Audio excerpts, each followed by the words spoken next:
how to speak confidently in front of camera, in a group of friends, or in boardroom, or even one-to-one with someone that you really like to impress them or impress upon them. It doesn't matter what you want to do. We all need to learn how to speak with confidence. And this matter is very, very close to my heart, because if now you see me and say that, oh, Helia is speaking so confidently in front of camera, and I've got a YouTube channel and all other things, I wasn't always like that.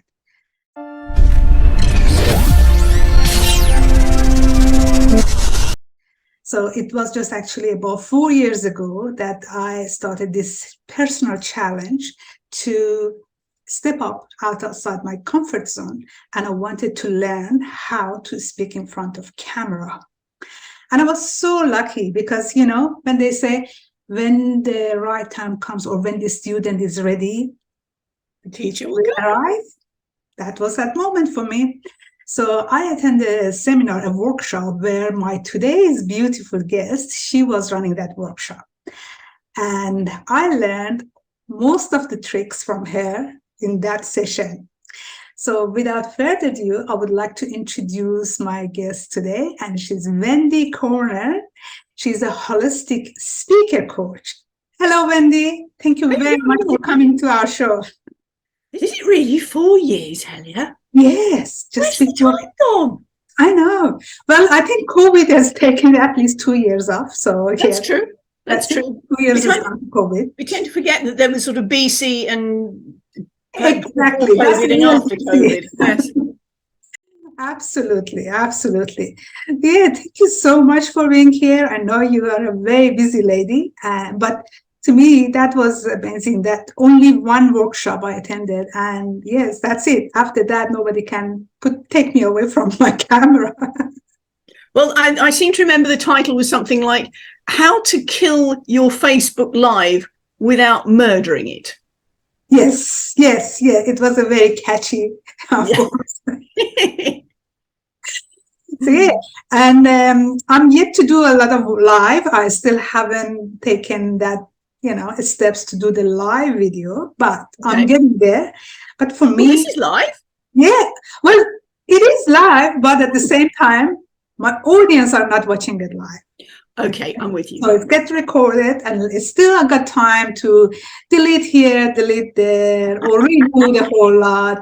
But the whole thing was just, I believe, was all what was in my mind between these 2 ears. Mm-hmm. And you managed it so well to get rid of it. Just a couple of slaps here and there, and that was it. It was done. Metaphorically speaking. Oh, yes. Nobody was hurt in the No. development. I just said it like that. So yeah. And fast forward, last year I did my first TEDx, and then I did my second TEDx. So it's all because you made me comfortable to speak in front of camera.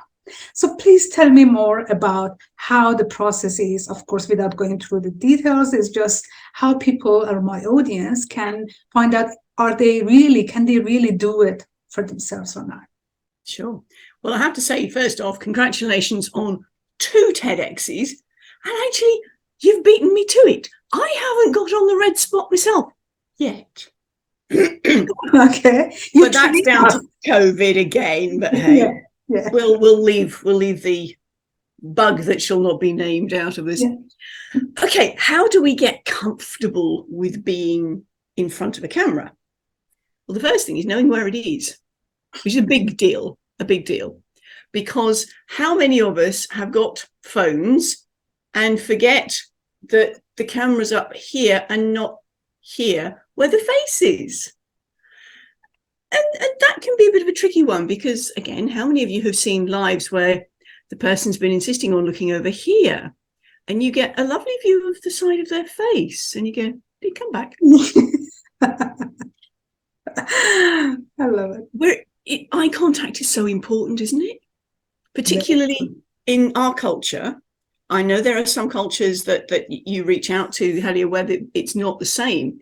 However, eye contact in the West is how we deem that is the person trustworthy. If I look them in the eye, or are they shifty? as I said, that is Western culture. And I appreciate that in some cultures, giving direct eye contact is actually seen as being rude. So you need to know the culture you're in. Having said that, that's more of an in-person thing than a camera thing. Yeah. Generally on camera, it's directly at the camera. Okay. Just going to interrupt you there, because now, obviously, we are talking to camera. I mean, even though we're talking to each other, but we're talking through the camera. So is it still, because when I talk to you, I like to look at you, your face here, not in that hole up there, because you are down here, not up there. So what should be the proper way to do it? Now, have you got a side by side? Yeah. Quick tip here. Yeah. Have us one above the other. You know, when you look at your window, you've got Zoom meeting in one corner, and over the other side, you've got a line, a square, and a cross. That's right. Yeah. Go to the square, and you can tile it. It will bring you to a smaller window. Okay, because when I go to the view, it says a speaker, and then we have gallery and immersive. So, well, if you go to view, when you've got that, when you've got the smaller tile version, go to gallery, and then it puts me above you, and you can move that window into the middle of your screen. So you are genius. Camera. So, okay. Case in point, this is me looking directly at the camera, and this is me looking at you. Camera, you. Camera, you. Yeah, there's not a great deal of difference. Now, if I look at the camera and I look at you on the side view. Yeah, it looks strange. Okay. Wow. There you go. Bit of a clue. Now, there is another. I haven't invested in it yet, but there's a thing called center cam. CENTER, it's American, cam, which is a webcam that's on a gooseneck. And you can actually put it then over the top of your monitor and stick it in the middle of the frame, of the actual screen. So if you are speaking and you really do need to have notes, I recommend that you know what you're doing so that you don't. But if it's absolutely essential that you have to have notes, your camera then is in the middle of the screen, and you can just glance at your notes around it and come back to the camera. Wow, that's a great tip. Thanks for that. I really ought to have an affiliate link with them, shouldn't I? I've been recommended. Yes, you should. You should. And send it to everyone. Yeah, exactly. So that's something to consider as well. Yeah. The other thing, and here's one I didn't prepare earlier. Okay. Because we are hardwired to look at faces. I love that. Yes. This is what I recommend to people to stick on the camera on their phone, so that the little hole is in fact giving eye contact to the camera on the phone. This is what I learned from you. And here's the bigger one to go on your webcam. Oh my gosh. He's very schoolgirl. Yes, it's basic, but it works. That's the thing. I remember once somebody asked me, and I was just almost told them how it is, but I just said, oh, it just with a almost piece of paper. And the way that they were looking at me, I thought, they said, no, is she real? I said, no, I'm not going to ruin it. You need to know, you talk to Wendy, because if I said you'll not believe how I learned it. We're hardwired to look at faces. Yes. From an evolutionary perspective. Helia, you're a mum. When you were nursing your teeny ones, what's the first thing you do as a baby? You look at the face that's feeding you because you need to recognize it. That's it. From an evolutionary perspective, we are hardwired to look at faces. So when we look at our camera on the phone, we look at the face that's there. Yeah. That's not what the camera is. That's why there's that disconnect. So that is the most, if you get nothing else out of our conversation today and you want to know how to look good on camera, know where your camera is and look. Wonderful. Thank you so much for that. But I know, in fact, what you do is more than just telling people, okay, where is the camera, where to look at it. The holistic part, I'm very much interested in that part. So, yes, right. Well, yeah. I tend to work on 3 different levels. Most people come to me with that, oh, I've got a presentation to do. What am I going to do? And it's around the, how do I get my message out clearly, confidently, as we've been talking about in the introduction. And absolutely, that's really important, because knowing what you're going to say, how you're going to say it, who you're speaking to is possibly the most important thing to start with, because you need to know the words that you're going to use. But that's all the external stuff. Now, if I get the opportunity of working with speakers for a little bit more than 10 days in advance, then, and that's no disrespect, there have been people who've had big events coming up and they've given me 10 days notice, and I'm going to go, we could have had a bit more. But anyway, internal stuff is really important to get to. What are the scripts that you're telling yourself, those little stories that you're running in your own head? Now, for me, and this was a very early script, something that happened to me when I was 2, and I didn't even know about it until fast forward 50 years. I had an experience where my mother had to leave me in hospital when I was 2, because back in the 60s in the UK, parents were not allowed to stay in hospital with their children. It was deemed that the children would get more upset when the parents had to leave, and therefore don't have them in at all. Wow. Abandonment to, really serious time. Anyway, so at that point, this little 2-year-old decided that her voice didn't matter. Everybody else's voice clearly did matter because they were getting the attention, but mine didn't. That little internal script meant lots of things during my formative years. And actually, I chose to become a speech pathologist because other people's voices mattered. My voice didn't. I didn't stand up for myself in personal relationships, either at home or at work.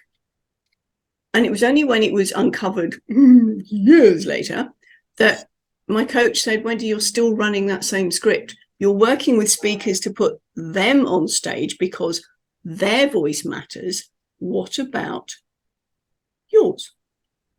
Get out on stage, lead from the front. Wow. Now, that was a pivotal moment. Absolutely. Because at that point, then, that little script got flipped. I'm now getting onto more stages, talking to beautiful ladies like you, podcasts, my TEDx is coming, and summits. I mean, hot off the press, I've been booked to speak on a summit along the same stage as Les Brown later this year. So excited. Very well deserved. Can't wait to see it. Yes. You can tell I'm excited. Anyway, so the point is that now, because those internal scripts are getting looked at, it means that when I speak on stage, my external, my non-verbals agree with my internal communication. Because if there's a disconnect between head and heart, I guarantee it will show in the voice, which is one of your non-verbal elements, of roughly about 40% of how you convey your message is conveyed vocally. And 50% is with your non-verbals, with your visual stuff. So if what's going on in here doesn't match what's coming out of there, then your non-verbals will give you away. And your audience is going to go, something about you I don't trust. Can't put my finger on it, but it just... Okay. And the third element is my myofascial stuff, but that's another matter. There's a internal communication that goes on within your body, and if you have a restriction in your fascia, that's a conversation for another day, but it will impact on your voice. So that's where the third element, the what I call internal, the whole body is involved in your speaking. Wow, thanks for the tips. So personally, because when I went through this journey, a lot of it, I know it was mindset. Because after that, I remember when I attended that workshop, then I attended your full day or 2 days workshop to get my message, polished, and how we'll speak with more confidence, and look at other elements. So, but I remember a lot of it was mindset, what I was telling myself. I'm getting me on my own way. So one of it is, obviously I have an accent, and I was very insecure about it. So because I'm speaking another language, obviously whoever is watching me or listening to me, they know that English is not my first language. And I used to think that maybe because of that, nobody will pay attention to what I've got to say. They will dismiss my message based on my accent. But beautifully, you helped me to overcome that. So, because I don't want to ruin the magic here, so I'll leave it to you. So for those who think that, oh, maybe the way I speak is not nice, or I don't have a good voice, or how to say things that comes out nicely, or people will talk to me or listen to me. So what is your tips there, please? Okay. Accents I love. What I would recommend, though, when you start off is introduce yourself, say who you are, and where you're from, because then that immediately stops the internal. She sounds a bit different. Where's she from? Because the mind is going on to that for native English speakers, and you're missing the important information that's coming out. So I recommend that you do that right from the start. Hello, my name's Helia. I'm from Iran. My first language is Farsi. But today I'm speaking to you in English. So you've said where you're from, what your first language is, and you're making the point that, I've got English as well. Yeah. The subtext is, how many of you guys speak Farsi? So own the fact that you have mastered English. And as a native English speaker, I put my hand up to you in great honor, because I wouldn't want to learn it as a second language. It's other of a language to learn. So that's the first thing I would say. The second thing is, when you get excited and passionate about what you have to say, inevitably you will get faster. As you get faster, your accent gets stronger. Okay, so that's when you rein it in a bit. And that's for any accent, whether your English is your first language or not, because there are regional accents that are quite difficult to understand, even for native speakers. One of the guys that we both know is from Dublin, and the faster he goes, the more excited he gets, the faster he goes. Oh my gosh, we all love him. I absolutely love him. And I keep saying, did you just slow down, let's bring it back. Yes. And he gets very excited and very passionate, and so he should. Now, he is a native English speaker. So my point is, Helia, it's not about English as a second language. If you have an accent, glory in it. Explain where you're from. That gets that elephant talked about immediately, and we can focus now on what you've got to say. Just be aware of the speed. Perfect. So we learned at least 3 things today: how to look at the camera, or where's the camera, find out where is the camera, and to look into it. And the second thing is, if you have an accent, whether it's a regional or not regional or from another country, own it and just make it obvious from beginning and acknowledge it, so then your audience don't have to guess where you're from.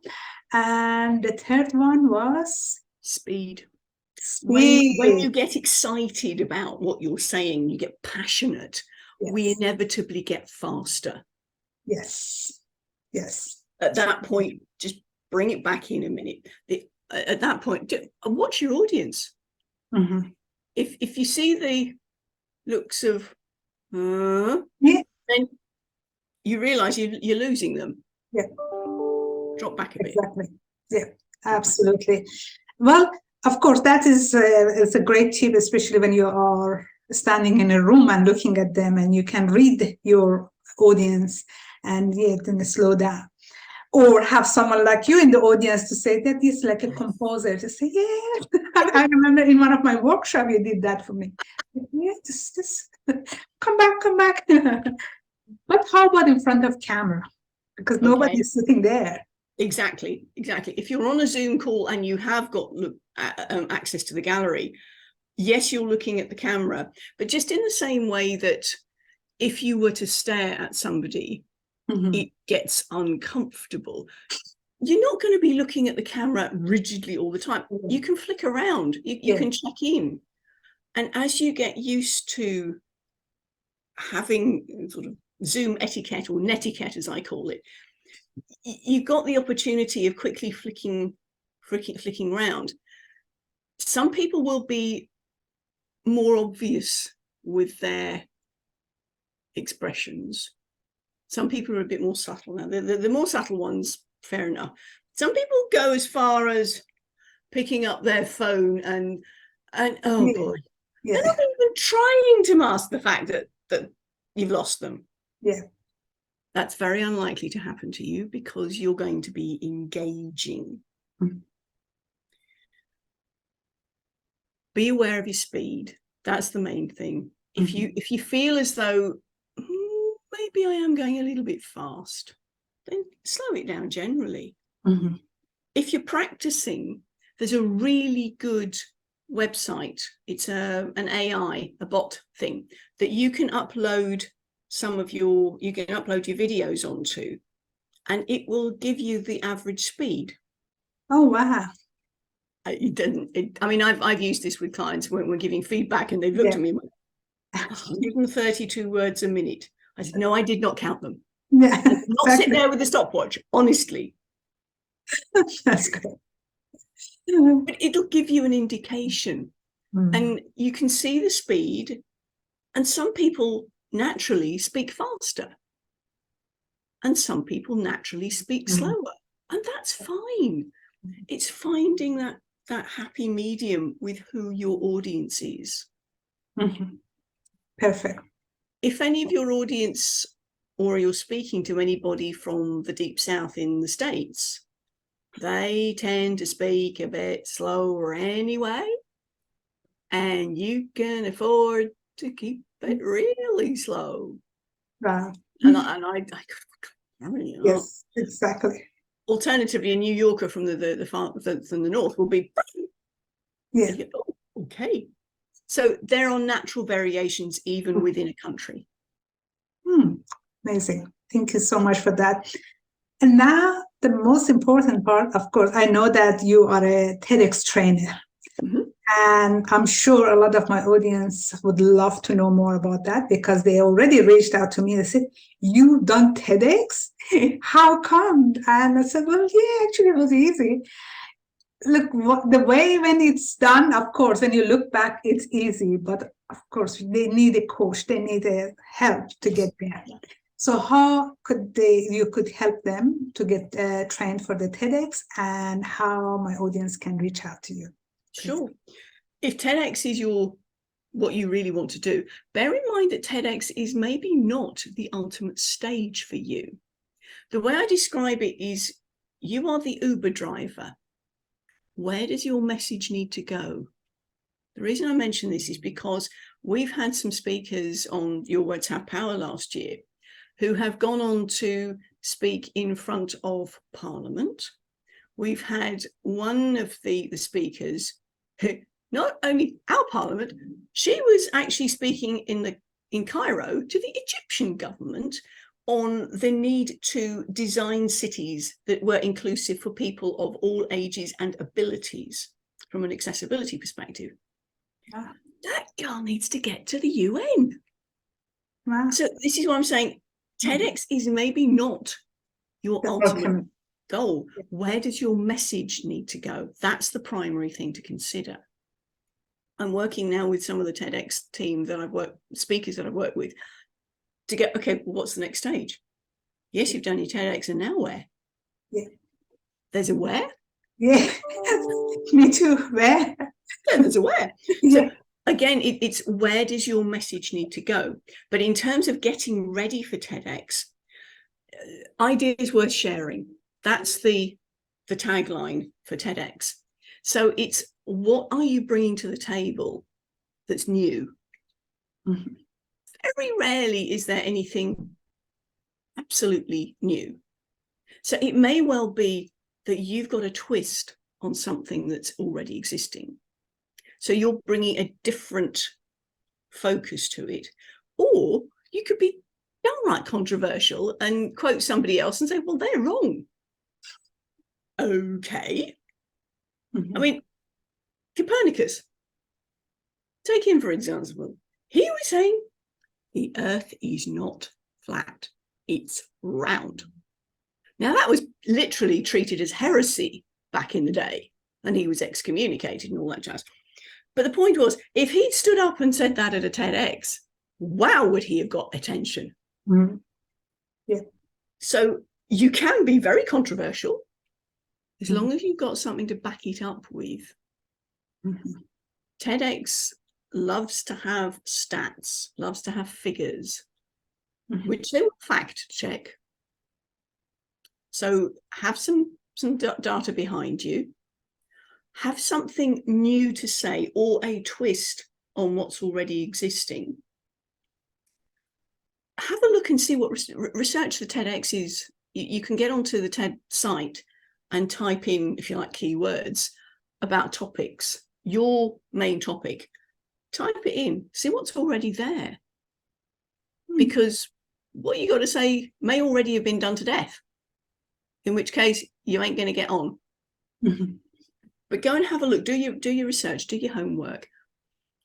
Then we can have a chat to see, well, where are you going with your message? It also depends on who your audience is. There are of the ones here in Perth, you've got Kings Park, which is aimed at youth. So they like to have their speakers either as young people, or the message that you have is directly aimed at young people. There's the UWA lot, which is the one I'm attached to, and they tend to have an academic bent. So they pull on the speakers tend to be faculty, alumni, students, people who've got something really academic or a twist on academia. Mm-hmm. One of them last year really blew us out of the water because he has ADHD.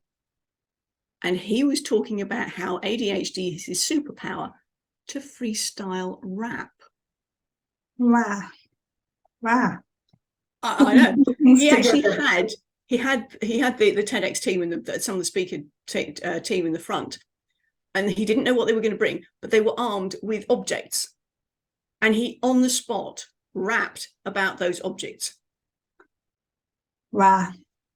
I've just reshared his video yesterday, and so the point is that was something that was from an academic point of view, because a lot of students have ADHD. And they see this as a real, how can I focus? How can I focus? Yeah. And he gave an alternative view of having ADHD. So that was a great different frame, a twist on it. So that's what I'm saying. Have a look, do your homework. Has your subject been done to death? Can you do a different angle on it? What can you bring that's new and fresh? If it's relevant specifically to this area, great, because the point with TEDx is that it is local voices. So you have it on two levels. Is it relevant to the people in your area? And does it also have a universal appeal? Because as you know, Helia, you've got, I know you did yours on video anyway. If you have, if you're in an in-person conference, your opening line has to be something that will not only grab the audience in front of you, it will also grab the online audience, because people who binge on TEDx are serial PD people, and they've heard it all before. And if that opening line doesn't grab them, scroll.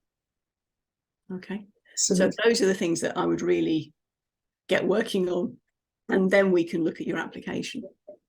Appreciate it. So how my audience can reach out to you? What is the best way to contact you?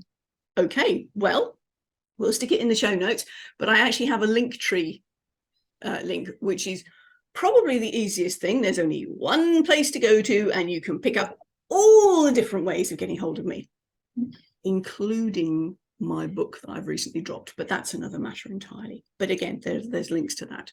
So that's probably the easiest way of getting hold of me. I'm on LinkedIn, I'm on Facebook. I do have an Instagram account. We've re-established the Instagram account after the last one got hacked. That one is wendy.in.your.corner. Oh, okay. With a name like this, you're not going to not use it, are you? Absolutely. I appreciate it. Thank you so much. Well, folks, you've heard it all. So if you ever dreamed of that, you will be speaking in front of a big group or in boardroom, or finally, at least to speak up and just let the people to hear your message, but you don't know how to do it, or you are just standing in your own way because of mindset or other things. So now you have someone who has actually done it. And I am the right example of you, because I've got her help. And because of her help, now I've got my own YouTube channel. So please contact Wendy and learn from her. Don't let your limiting beliefs stops you from, saying your message and share it to the world. Yeah. This is for me. Thanks again, Wendy, for being here. Really appreciate your time. And until next episode, everyone, have a happy, healthy, wealthy life. And please don't forget to share, comment, and yes, just love this video, so then we all will get to have more of this. Thank you. Bye for now.